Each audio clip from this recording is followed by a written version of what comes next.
मेरे प्यारे brothers and sisters, तो चलिए आज एक नए चैप्टर पे स्टार्ट करते हैं। चैप्टर का नाम है इंडोक्राइन सिस्टम।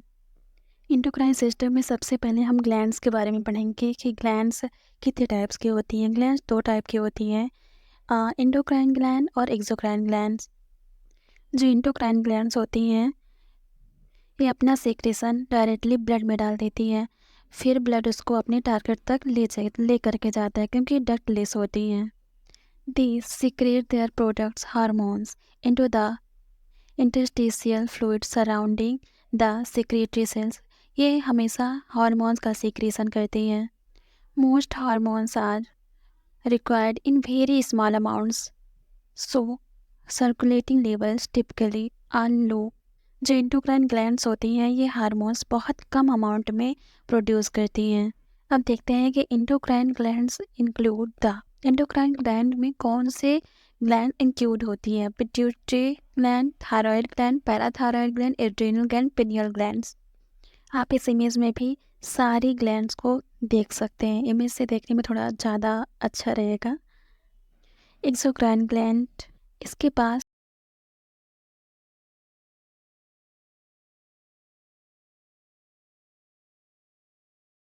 करता है, ये हार्मोन सीक्रेट नहीं करता है। अब हम बात करेंगे हार्मोन एक्टिविटी। इंडोक्राइन ग्लैंड में जो हार्मोन रिलीज होता है उसकी एक्टिविटी को हम समझेंगे। Hormone travel throughout body in blood but affect only specific target cells. Hormones जो होते हैं वह हमेशा अपने टारगेट सेल पर ही असर करते हैं।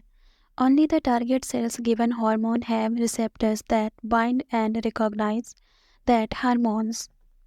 हार्मोन ऐसा इसलिए करते हैं जैसे कि मान लीजिए एक टारगेट सेल की प्लाज्मा मेम्ब्रेन है। टारगेट सेल के प्लाज्मा मेम्ब्रेन में खास तरह का एक रिसेप्टर्स होंगे और वहाँ जहाँ पर रिसेप्टर है हार्मोन वहीं पर असर दिखाएगा। इसीलिए हमेशा हार्मोन अपने टारगेट सेल पर असर करते हैं। Receptors are constantly being synthesised and broken down. Hormone के जो रिसेप्टर है ऐसा नहीं है कि एक बार जो बन गए तो परमानेंट रहेंगे, नहीं, वो ब्रेक भी होते रहते हैं। अब हम बात करेंगे हाइपोथैलेमस की।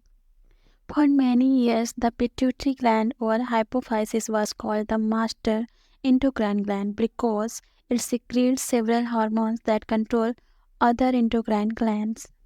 पिट्यूटरी ग्लैंड को मास्टर एंडोक्राइन ग्लैंड पहले कहा जाता था, पर लेकिन अब हम इसे मास्टर एंडोक्राइन ग्लैंड नहीं कहते हैं क्योंकि इसको प्रोटेक्ट करने वाला, संभालने वाला एक और है जिसे हम बोलते हैं हाइपोथैलेमस।